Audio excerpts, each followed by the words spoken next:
जय माँ आदिशक्ति, जय माँ जगत जननी, जय माँ जगदम्बा। प्रिय मित्रों, आप सभी को नमन करते हुए आप सभी का अभिनंदन करता हूँ। मित्रों, आज आप सभी की सेवा में मैं उपस्थित हूँ माता सरस्वती के अत्यंत ही गुप्त मंत्र व कवच को लेकर के। मित्रों, इस मंत्र का जप और इस कवच का पाठ अगर आप पूरे विधि विधान से, जैसा इसमें मैं अभी आपको बताऊंगा, करते हैं तो इससे आप माता सरस्वती के अत्यंत ही महती कृपा को प्राप्त कर लेते हैं। मित्रों, अभी कुछ लोगों ने एक शिकायत मुझसे ये की है कि आप किसी भी चीज़ को बहुत ही संक्षेप में प्रस्तुत करके समाप्त कर देते हैं, जैसे कि 3-4 मिनट में ही समाप्त कर देते हैं। तो उसको थोड़ा विस्तार से समझाइए और विस्तृत बताइए। तो भाई, अब देखिए, 4 मिनट में जो मैं आपके सामने परोस रहा था, अब वह 40 मिनट में मैं अगर परोसूंगा तो उसके लिए आप मुझे दोष न दें, क्योंकि कुछ सज्जन ऐसे हैं जिनको 40 मिनट पसंद है, 4 मिनट नहीं। ठीक है? तो आप सभी के सामने मैं जो व्यवस्था प्रस्तुत करूंगा, वह संवाद क्या है, किसने कहा है, इसका प्राकट्य कैसे हुआ है, इस कवच का किन किन देवगण ने, किन महर्षियों ने जप किया है, इसे ग्रहण किया है, और ब्रह्मा जी ने इसका उपदेश किसे दिया, भगवान श्री कृष्ण ने किसे उपदेश दिया, नारायण ने किसे उपदेश दिया, नारद ने इसे कब नारायण से पूछा है, सारी जो है वृतांत इसकी मैं आप सभी के सामने रख करके उसके बाद मंत्र व कवच प्रस्तुत करूंगा। तो मित्रों, यहाँ भगवान नारद और श्री हरि नारायण के कुछ संवाद हैं। थोड़े संवाद विस्तृत भी हो सकते हैं, थोड़े बड़े संवाद हैं, तो उसको मैं यहाँ प्रस्तुत करूँगा। इसमें क्या क्या विधान है, क्या क्या इसकी जो है महत्ता है, वह आपको इसमें सुनने को मिल जाएगी। तो मित्रों, आप सभी के सम्मुख मैं माता सरस्वती के जो पूजा विधान है उसे प्रस्तुत करूँगा। भगवान नारद ने यहाँ प्रश्न पूछा है भगवान श्री हरि विष्णु से कि हे प्रभु, कि आप प्रकृति संज्ञक देवियों के पूजन का प्रसंग विस्तार के साथ बताने की कृपा करें। किस पुरुष ने किन देवी की कैसे आराधना की है, इस मर्त्यलोक में किस प्रकार उनकी पूजा का प्रचार हुआ है, किस मंत्र से किनकी पूजा तथा किस स्तोत्र से किनकी स्तुति की गई है, किन देवियों ने किनको कौन कौन वर दिए हैं। मुझे देवियों के कवच, स्तोत्र, ध्यान, प्रभाव और पावन चरित्र के साथ साथ उपयुक्त सारी बातें बताने की कृपा करें। तो यहाँ भगवान श्री हरि नारायण कहते हैं कि हे नारद, गणेश, जननी, दुर्गा, राधा, लक्ष्मी, सरस्वती और सावित्री, यह 5 देवियाँ सृष्टि की पंचविध प्रकृति कही जाती हैं। इनकी पूजा और अद्भुत प्रभाव प्रसिद्ध है। इनका अमृतोपम चरित्र समस्त मंगलों की प्राप्ति का कारण है। ब्रह्मण, जो प्रकृति की अंशभूता और कला स्वरूपा देवियां हैं, उनके पुण्य चरित्र तुम्हें बताता हूँ, सावधान होकर के सुनो। इन देवियों के नाम हैं वाणी, वसुंधरा, गंगा, षष्ठी, मंगल चंडिका, तुलसी, मनसा, निद्रा, स्वधा, स्वाहा और दक्षिणा। ये तेज, रूप और गुण में मेरी समानता करने वाली हैं।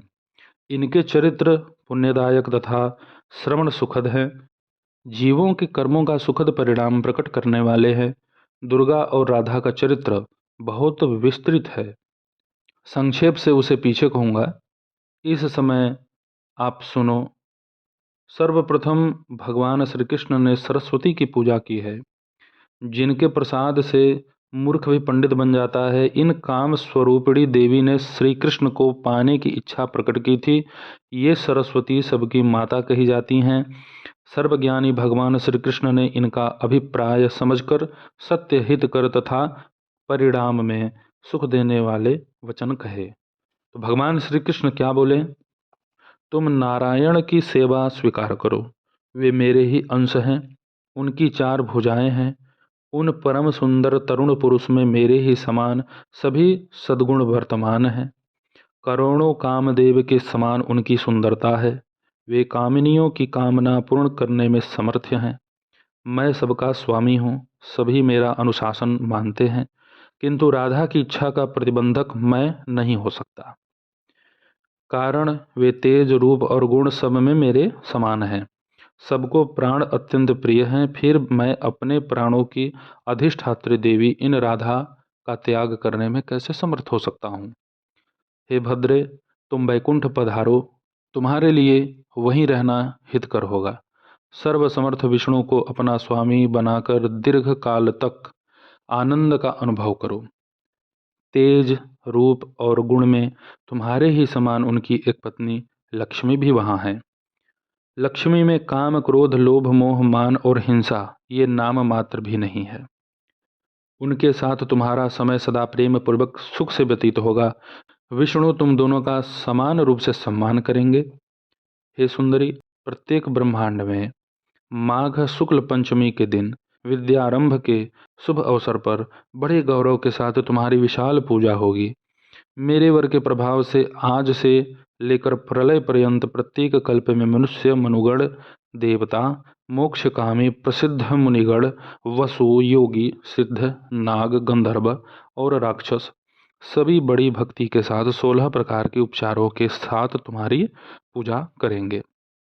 उन संयमशील जितेंद्रिय पुरुषों के द्वारा कण्व शाखा में कही हुई विधि के अनुसार तुम्हारा ध्यान और पूजन होगा। वे कलश अथवा पुस्तक में तुम्हें आवाहित करेंगे। तुम्हारे कवच को भोजपत्र पर लिखकर उसे सोने के डिब्बे में रखकर गंध एवं अक्षत, चंदन आदि से पूजित करके लोग अपने गले में अथवा दाहिनी भुजा में धारण करेंगे। पूजा के पवित्र अवसर पर विद्वान पुरुषों के द्वारा तुम्हारा सम्यक प्रकार से स्तुति पाठ होगा। इस प्रकार कहकर सर्वपूजित भगवान श्री कृष्ण ने देवी सरस्वती की पूजा की। तत्पश्चात ब्रह्मा, विष्णु, शिव, अनंत धर्म मुनीश्वर, सनकगण, देवता, मुनि, राजा और मनुगण इन सब ने भगवती सरस्वती की आराधना की। तब से ये सरस्वती संपूर्ण प्राणियों द्वारा सदा पूजित होने लगी। नारद जी कहते हैं कि वेद वेत्ताओं में श्रेष्ठ हे प्रभु, आप भगवती सरस्वती की पूजा विधान, स्तवन, ध्यान, अभीष्ट कवच, पूजनोपयोगी नैवेद्य, फूल तथा चंदन आदि का परिचय देने की कृपा कीजिए। इसे सुनने के लिए मेरे हृदय में बड़ा कौतूहल हो रहा है। भगवान श्री हरि नारायण ने कहा, नारद सुनो, कण्व शाखा में कही हुई पद्धति बतलाता हूँ।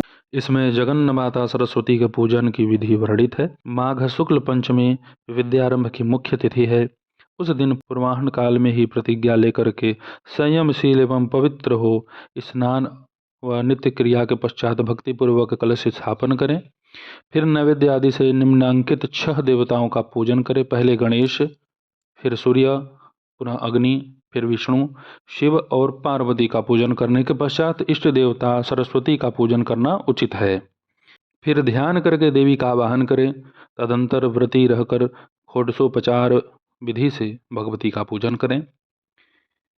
सौम्य पूजा के लिए जो जो उपयोगी नैवेद्य वेद में कथित हैं उन्हें बताता हूँ। ताजा मक्खन, दही, दूध, धान का लावा, तिल के लड्डू, सफ़ेद गन्ना और उसका रस, उसे पकाकर बनाया हुआ गुड़, स्वस्तिक एक प्रकार का पकवान, शक्कर या मिश्री, सफ़ेद धान का चावल जो टूटा ना हो अर्थात अक्षत, बिना उबाले हुए धान का चूड़ा, सफ़ेद लड्डू, घी और सेंधा नमक डालकर तैयार किए गए व्यंजन के साथ शास्त्रोक्त हविष्यान्न, जौ अथवा गेहूं के आटे से घृत में तले हुए पदार्थ, पके हुए स्वच्छ केले का पिष्टक, उत्तम अन्न को घृत में पकाकर उससे बना हुआ अमृत के समान मधुर मिष्ठान, नारियल, उसका पानी, कसेरू, मूली, अदरक, पका हुआ केला, बढ़िया बेल, बेर का फल, देश और काल के अनुसार उपलब्ध ऋतु फल तथा अन्य भी पवित्र स्वच्छ वर्ण के फल,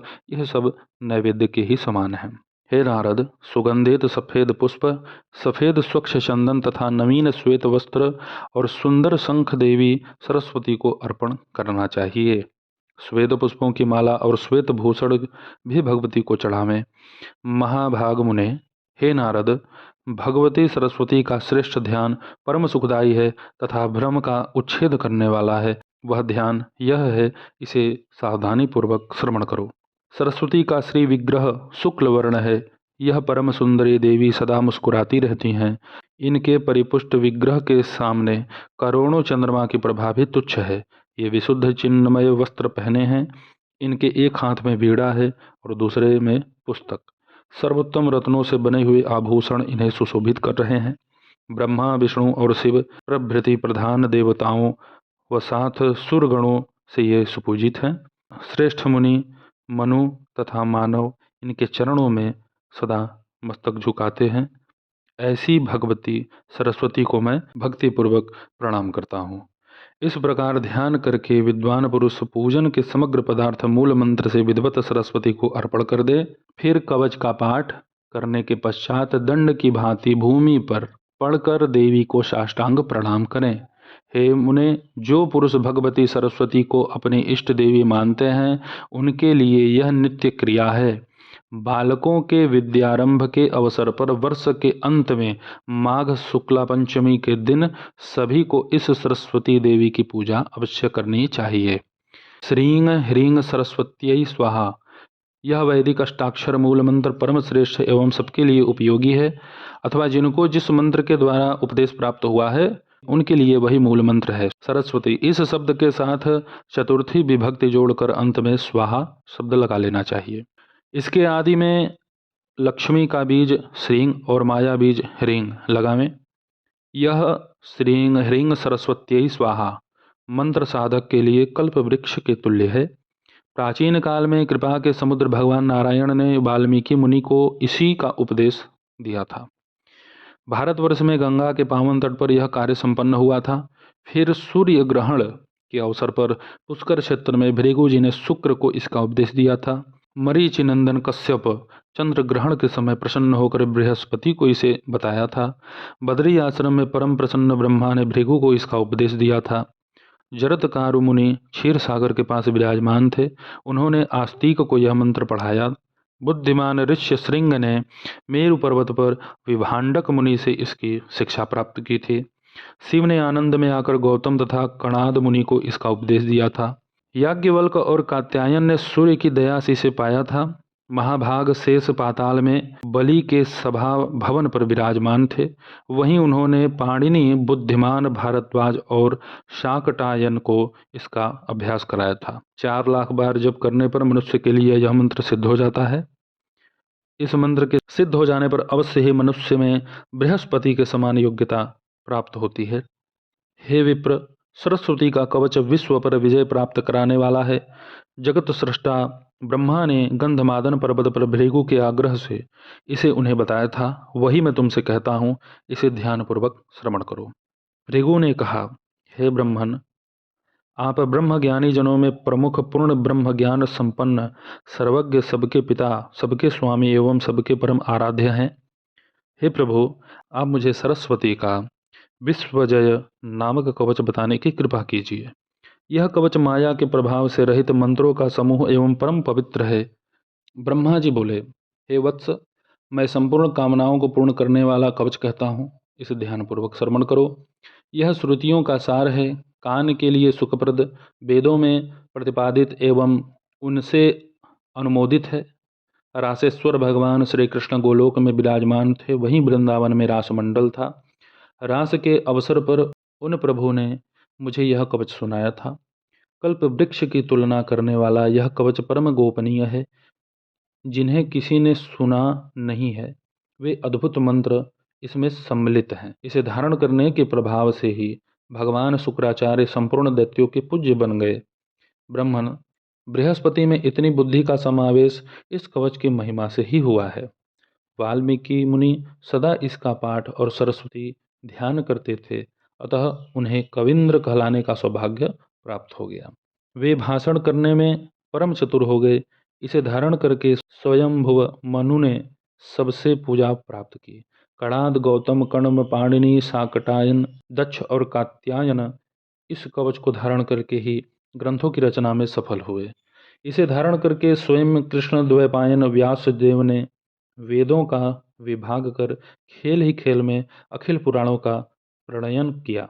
शाता, तप, संवर्त, वशिष्ठ, पराशर, याज्ञवल्क्य, ऋष्य श्रृंग, भारद्वाज, आस्तिक, देवल, जोगीशव्य और जाबाली ने इस कवच को धारण करके सब में पूजित हो ग्रंथों की रचना की थी।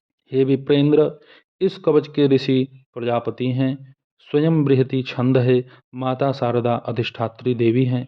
अखिल तत्व परिज्ञान पूर्वक संपूर्ण अर्थ के साधन तथा समस्त कविताओं के प्रणयन एवं विवेचन में इसका प्रयोग किया जाता है। श्रीं ह्रीं स्वरूपिणी भगवती सरस्वती के लिए श्रद्धा की आहुति दी जाती है। वे सब ओर से मेरे सिर की रक्षा करें। ओम श्रीं वाग देवता के लिए श्रद्धा की आहुति दी जाती है। वे सदा मेरे ललाट की रक्षा करें। ओम ह्रीं भगवती सरस्वती के लिए श्रद्धा की आहुति दी जाती है। वे निरंतर कानों की रक्षा करें। ओम श्रीं ह्रीं भारती के लिए श्रद्धा की आहुति दी जाती है। वे सदा दोनों नेत्रों की रक्षा करें। ऐं ह्रीं स्वरूपिणी वाग्वादिनी के लिए श्रद्धा की आहुति दी जाती है। वे सब ओर से मेरी नासिका की रक्षा करें। ओम ह्रीं विद्या की अधिष्ठात्री देवी के लिए श्रद्धा की आहुति दी जाती है। वे होठ की रक्षा करें। ओम श्रीं ह्रीं भगवती ब्रह्मा के लिए श्रद्धा की आहुति दी जाती है। वे दंत पंक्ति की निरंतर रक्षा करें। ऐं यह देवी सरस्वती का एकाक्षर मंत्र मेरे कंठ की सदा रक्षा करे। ओम श्रीं ह्रीं मेरे गले की तथा श्रीं मेरे कंधों की सदा रक्षा करें। ओम श्रीं विद्या की अधिष्ठात्री देवी के लिए श्रद्धा की आहुति दी जाती है। वे सदा वक्ष स्थल की रक्षा करें। ओम ह्रीं विद्या स्वरूपा देवी के लिए श्रद्धा की आहुति दी जाती है। वे मेरे नाभि की रक्षा करें। ओम ह्रीं क्लीं स्वरूपिणी देवी वाणी के लिए श्रद्धा की आहुति दी जाती है। वे सदा मेरे हाथों की रक्षा करें। ओम स्वरूपिणी भगवती सर्ववर्णात्मिका के लिए श्रद्धा की आहुति दी जाती है। वे दोनों पैरों को सुरक्षित रखें। ओम वाग्य की अधिष्ठात्री देवी के लिए श्रद्धा की आहुति दी जाती है। वे मेरे सर्वस्व की रक्षा करें। सबके कंठ में निवास करने वाली ओम स्वरूपा देवी के लिए श्रद्धा की आहुति दी जाती है। वे पूर्व दिशा में मेरी रक्षा करें। जीभ के अग्रभाग पर विराजने वाली ओम ह्रीं स्वरूपिणी देवी के लिए श्रद्धा की आहुति दी जाती है। वे अग्निकोण में रक्षा करें। ओम ऐं ह्रीं श्रीं क्लीं सरस्वत्यै बुधजनन्यै स्वाहा। इसको मंत्रराज कहते हैं। यह इसी रूप में सदा विराजमान रहता है। यह निरंतर मेरे दक्षिण भाग की रक्षा करे। ऐं ह्रीं श्रीं यह त्रयक्षर मंत्र नैऋत्य कोण में सदा मेरी रक्षा करे। कवि की जिह्वा के अग्रभाग पर रहने वाली ओम स्वरूपिणी देवी के लिए श्रद्धा की आहुति दी जाती है। वे पश्चिम दिशा में मेरी रक्षा करें। ओम स्वरूपिणी भगवती सर्वांबिका के लिए श्रद्धा की आहुति दी जाती है। वे वायव्य कोण में मेरी रक्षा करें।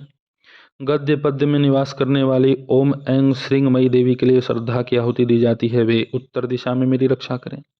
संपूर्ण शास्त्रों में विराजने वाली ऐं स्वरूपिणी देवी के लिए श्रद्धा की आहुति दी जाती है। वे ईशान कोण में मेरी रक्षा करें। ओम ह्रीं स्वरूपिणी सर्वपूजिता देवी के लिए श्रद्धा की आहुति दी जाती है।